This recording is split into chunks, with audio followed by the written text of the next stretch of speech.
이번엔 글로벌 가이드 시간입니다. 도움 말씀에 우리투자증권 투자컨설팅부 정나영 과장 나와 계십니다. 안녕하십니까? 안녕하세요. 자, 한 주가 또 밝았습니다. 이번 주에는 어떤 이슈들을 저희가 살펴보면 좋을까요? 네, 먼저 미국에서 계속해서 어쩔 수 없이 이 무역 협상과 관련된 내용이 가장 중요할 것 같습니다. 트럼프가 상호 관세를 유예한 4월 9일부터 일본, 영국, 중국, 그리고 이번 주말에 나왔죠. 유럽과 무역 협상까지 개시를 했는데요. 그렇죠. 다만 그 기간이 정해져 있습니다. 트럼프가 90일간의 상호 관세 유예를 해줬기 때문에 7월 8일 유예 기간이 만료되기 전에 미국 무역 대표부가 어떤 제한적인 시간을 갖고 있다라는 점을 생각을 하면 일단 국가적으로 봤을 때 추가적인 무역 협상을 개시하는 국가가 늘어나진 않을 가능성이 높고요. 그렇죠. 그렇다라고 한다면 지금 무역 협상을 하고 있는 국가들 중에 어떤 국가들과 어떤 식으로 합의가 진전이 되는가가 중요할 것이다라고 생각을 합니다.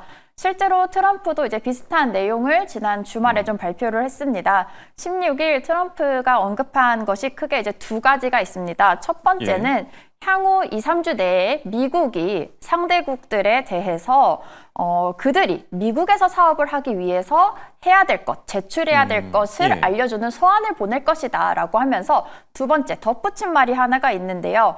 150개 국가가 우리와 협상을 하고 싶어 하지만 그렇게 많은 국가를 우리가 보는 것은 불가능하다라고 그렇죠. 언급을 했습니다. 맞습니다. 이걸 정리를 해보면 지금 사실 미국의 이제 뭐 무역대표부, 뭐 상무부, 재무부 장관들이 또 각국의 이제 뭐 각 정부 이제 장관들과 만나고 있단 말이죠. 그렇기 때문에 절대적으로 이 물리적인 시간이 부족합니다.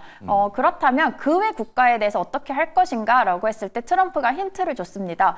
어떻게 해야 될지 서한을 보내겠다. 이 말은 트럼프가 이미 상호 관세를 각국에 부과를 했는데 어느 정도 조정된 상호 관세를 각국에 통보할 가능성이 높다라고 보여지는 것이고요. 이렇게 개별적으로 대면 협상을 못하는 국가들에 대해서 통보를 하면서 동시에 이런 만약에 완화 조건을 내건다면 이러이런 조건을 대신에 우리에게 충족시켜 달라라는 서한을 보낼 가능성이 높아 보입니다. 그렇다면 이제 우리가 더 관심을 갖는 것은 이미 협상을 진행하고 있는 국가들이 될 텐데요. 제가 좀 정리를 해왔지만 이제 한국 같은 경우 이번 주말에 제주도에서 한 3일 동안의 협의를 거쳤죠. 그렇죠. 이미 이제 1차 협상 이후에 2차 고위급 회담이었는데요. 이번에 이제 좀 구체화된 것이 그나마 이제 진전이라고 보여집니다. 6개 핵심 통상 현안을 정리를 했고요. 두 번째로는 한국에서는 이 명칭이 있습니다. 줄라이 패키지라고 해서 이 7월 8일 상호 관세 유예가 만료되기 전까지 합의안을 도출을 하겠다라는 것을 목표로 하고 있는데요.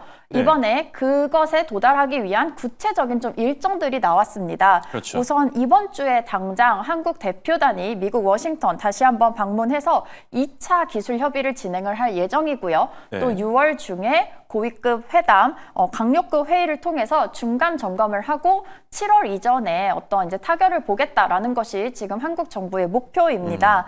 다른 나라들, 상대적으로 빠른 나라들이 있는 반면에 그렇지 또 못한 국가들이 있습니다.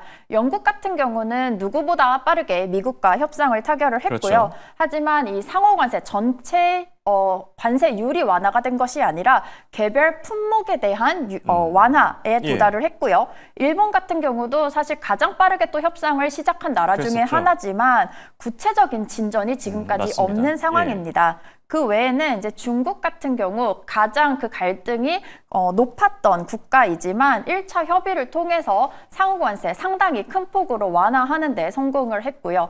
또 이번 주말에 유럽까지 이제 미국과의 어떤 협상 국가에 추가가 된 상황입니다. 네, 결국 줄라이 패키지 우리 입장에서는 이 7월 패키지가 타결되는지에 상당한 관심이 모이지 않을까 생각이 들고요.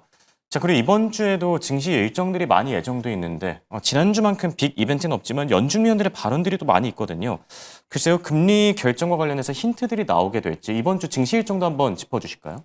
네, 이번 주에 이제 미국에서 발표되는 경제 지표들을 사실 보면 네. 기존에는 그렇게까지 또 주목을 받지 못했던 지표들이었습니다. 뭐 CPI, PPI가 지난주에 발표됐다라고 네. 한다면 이번 주는 상대적으로 중요도가 낮지만 하지만 지금의 또 미국의 경제 상황에서는 또 중요도가 또 오히려 높아질 수 있는 예. 지표들인데요.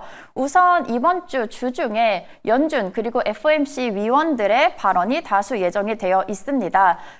지난주에 물가 안정을 확인을 하면서 그동안 사실 지지난주까지만 하더라도 미국의 경기가 굉장히 안 좋을 것으로 예상이 되고 그렇다면 연준이 금리 인하를 예상보다 더 많이 그렇죠. 많이는 3차례에서 4차례까지 할 수 있지 않겠느냐라는 기대가 높아져 왔다가 지난주에 상대적으로 경제 지표들이 좋았습니다. 또 이제 물가 안정을 확인을 하면서 예. CME 페드워치가 집계하는 미국의 금리 인하 경로에 대한 가능성, 시장의 전망치를 좀 살펴보면요.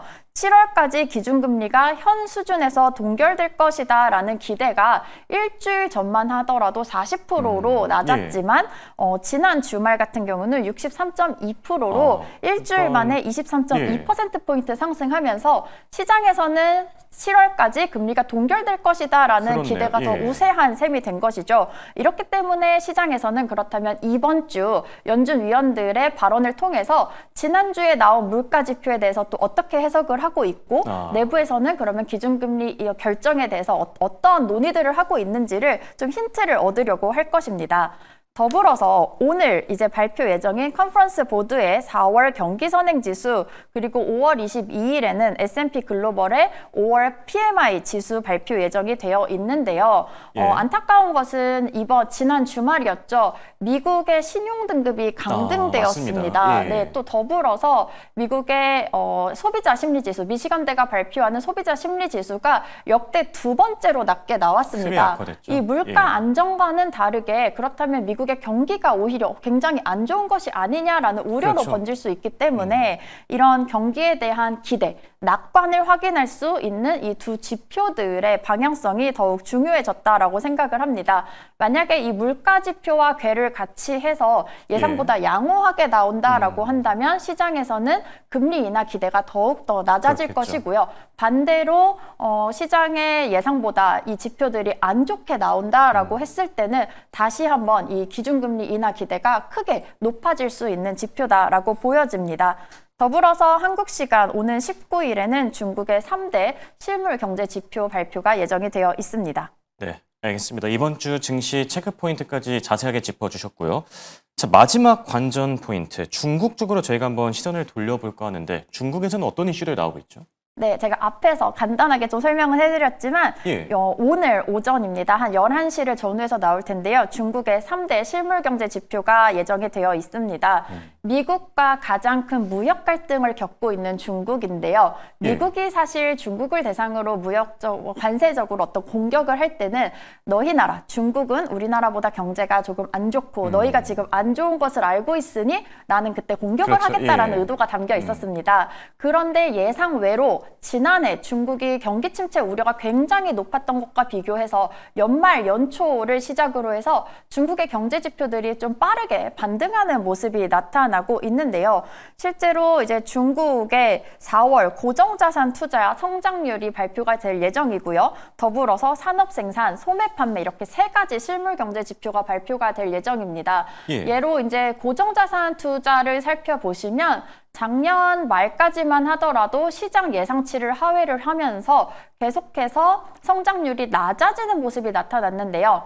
2월 들어서 빠르게 반등을 했을 뿐만 아니라 2달 연속 시장 예상치를 상회하는 수준으로 발표가 예. 됐습니다. 4월 고정자산 투자 성장률에 대해서도 시장은 전월치 4.2%보다 조금 더 높은 4.4%로 조금 더 많이 이제 기업들의 어떤 시장 전망이 낙관적일 것이다라고 예상을 하는 셈이고요.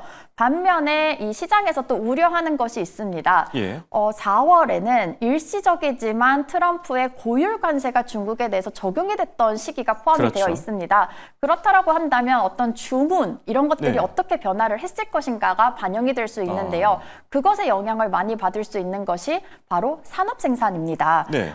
예를 들면 3월 같은 경우는 이례적으로 높게 나왔습니다. 중국의 경기가 안 좋다고 하는데 왜 이렇게 높게 나왔을까에 대해서 시장은 고율 관세가 부과된다라고 하니 저렴하게 중국에서 제조된 것을 미리 사들이려는 그렇죠. 사재기 수요가 발생을 했고 선주문 사재기가 네. 발생을 했고 그렇기 때문에 3월 지표가 높게 나왔다라고 예상을 하는 셈인데요.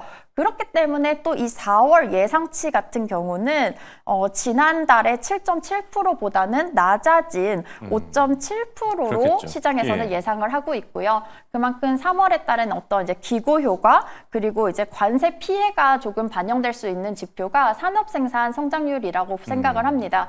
그래서 이 중국의 경기 부양책에 따른 기업과 이제 소비자들의 어떤 심리 그와 반대로 트럼프의 관세로 인한 피해가 상호 어느 정도 상쇄를 할 것인지가 관건이라고 여겨집니다. 알겠습니다. 자, 끝으로 우리 증시가 얻을 수 있는 힌트에 대해서 살펴보면 좋을 것 같은데요.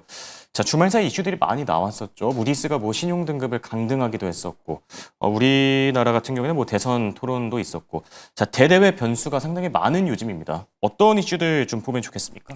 네, 좀 지난주와 좀 비슷한 기조인데요. 대외적으로는 불확실성이 굉장히 높고요. 네. 하지만 대내적으로는 지금 대선 기간이기 때문에 정책 수혜 기대감이 이어질 것이다라고 생각을 합니다.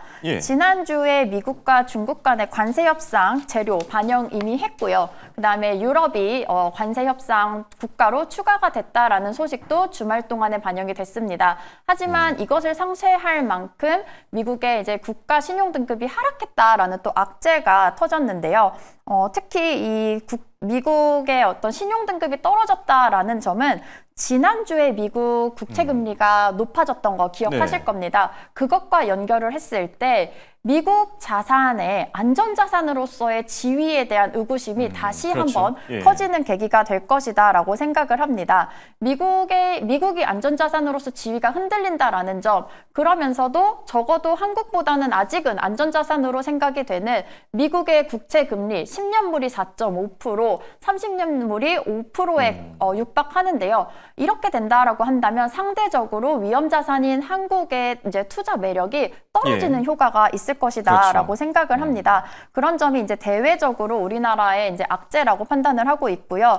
더불어서 이제 중국에 만약에 이번에 이제 나오는 경제 지표들이 양호하게 나온다라고 한다면 또 반대로 또 그러면 신흥국 내에서 중국의 투자 선호가 높아지고 그렇다라고 한다면 한국 비중을 줄여야 되는 효과가 나타날 수 있거든요. 이렇게 대외적으로 이제 요인들은 안 좋다라고 보여집니다. 한편 대내적인 정책 수혜 기대감들이 있죠. 대선 주자들이 계속해서 내놓고 있는 뭐 추경이라던가 어떤 이제 정책들 그리고 개별 업종에 대해서도 어떤 부분들에 대해서 내가 투자를 늘리겠다라고 이제 주장하는 부분들이 있습니다. 그런 이제 테마주들의 강세가 좀 지속될 것이다라고 예상을 하고요. 더불어서 미국과의 이제 협업으로 쓰이는 카드들이 있습니다. 또 거기에 해당하는 업종들 역시도 지난주에 이어서 이번 주에 상대적으로 안정적인 흐름을 이어갈 가능성이 높다라고 보여집니다. 알겠습니다. 자, 지금까지 도움 말씀에 정나영 과장과 함께했습니다. 감사합니다.